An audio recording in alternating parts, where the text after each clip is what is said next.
केरल के पूर्व सीएम पिनाराई विजयन की बेटी को ईडी का समन। पिनाराई विजयन की बेटी वीना विजयन को ईडी ने समन भेजा है। मनी लॉन्ड्रिंग मामले में ईडी ने केरल के पूर्व मुख्यमंत्री पिनाराई विजयन की बेटी टी वीणा को कोचीन मिनरल्स एंड रोटाइल्स लिमिटेड यानी CMRL पे ऑफ मनी लॉन्ड्रिंग मामले में पूछताछ के लिए समन जारी किया है।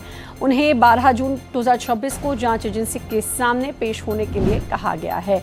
तो पूर्व सीएम पिनाराई विजयन की बेटी की मुश्किलें अब बढ़ती नजर आ रही हैं। उनकी बेटी को समन भेजा गया है। उनकी बेटी वीना विजयन को ईडी ने यह समन जारी किया है और आपको बता दें कि 12 जून को उनको ईडी के सामने पेश होना है।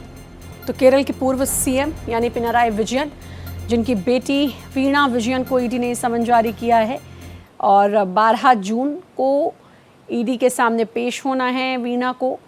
और जाहिर है मुश्किलें बढ़ती हुई नज़र आ रही हैं वीना की भी। अब देखना होगा कि ईडी के सवालों का क्या जवाब देते हैं और ईडी जो है उनसे कितना उनके जवाब से संतुष्ट रहते हैं। तो 12 जून को पता चलेगा। गोपाल कृष्ण हमारे साथ, हमारे संवाददाता जुड़ चुके हैं।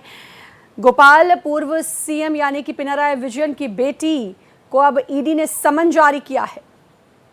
जी बिल्कुल श्रद्धा, ईडी ने समन जारी कर 12 जून को पेश होने के लिए कहा है, क्योंकि इससे पहले वित्तीय लेन देन के मामले में ईडी ने छापेमारी की थी वीणा के ऑफिस में और साथ ही पिनाराई विजयन के घर पर यह छापेमारी की गई थी और उस दौरान कई अहम दस्तावेज ईडी को हाथ लगे थे। कई डिजिटल साक्ष्य ईडी ने बरामद किया था और इसी आधार पर ईडी पूछताछ करना चाह रही है। इससे संबंधित कुछ अन्य अधिकारियों को भी ईडी ने समन जारी किया हुआ है। उन्हें भी कोची के कार्यालय में पेश होने के लिए कहा है। वहां पर 12 जून को उनसे भी पूछताछ होगी और इस मामले में आगे की कार्रवाई करेगी, क्योंकि इस मामले में हाई कोर्ट ने विजयन को राहत देने से इनकार कर दिया था और कहा था कि ईडी के पास यह अधिकार है कि वह इस मामले की जांच कर सकती है और इसी हरी झंडी मिलने के बाद ईडी ने यह कार्रवाई शुरू की है। जी 12 जून को ईडी के सामने पेश होना है।